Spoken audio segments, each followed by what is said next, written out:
na, tatanggalin natin yung nut na 17. Dito, yan, so para matanggal itong brake caliper. Yan. Hugutin natin ito. Ayan, tanggalin natin na. Actually, luwag ako na ito. Yan. Isa sa baba. At saka isa sa taas. Yan. Okay. Hugot na siya. Tanggal na yan. Tabi nyo lang doon sa sulok.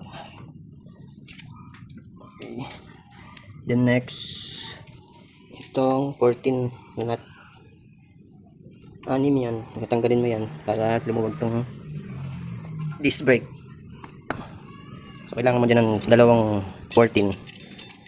Isang combination sa socket.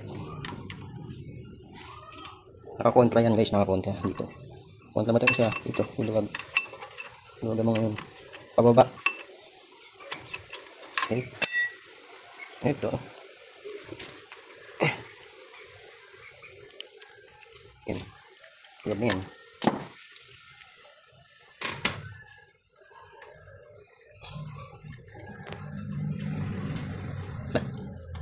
Yan.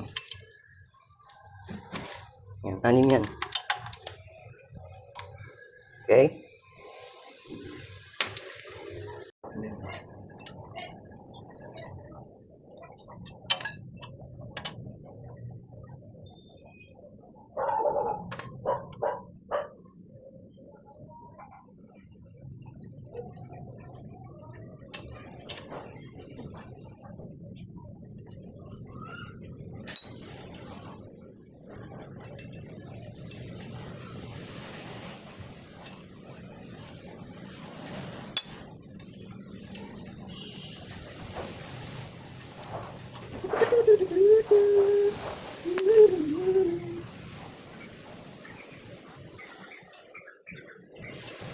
May washer yan guys, huwag nyo kakalimutan i-kapit yung washer.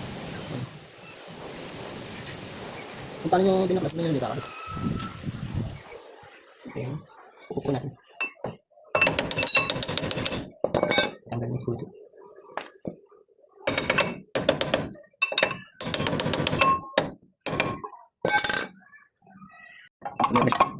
May kapasok mo na yung bolt dito sa loob. Buwan natin. Sabi yun siya. Okay. Kasi pag hindi lumuwag to, hindi mo ito mapapasok. Kailangan lumubog yan, gumalaw yan. Yan yan. Yan. Kasyang kasya. Pasok na siya. Pasok na guys sila. Yan. Tapos ito, kita nyo nakabuwang yan. Gagamit tayo ngayon ng combination wrench na pansapi. Para pag ginipitan natin, hilahin yan. Lumapat siya dito. Okay. Okay. Para mahilan na to yung bolt, pumasok dito sa loob. Kailangan dapat yan, hindi dapat nakalabas yung ulo niyan guys. Ipitan na natin.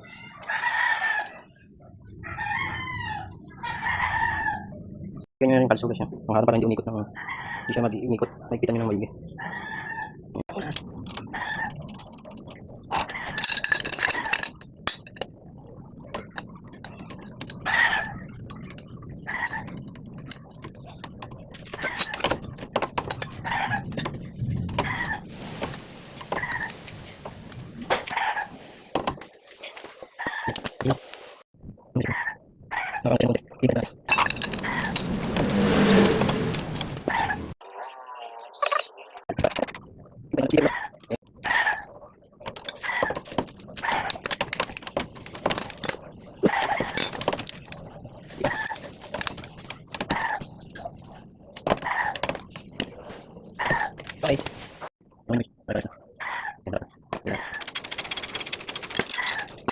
So,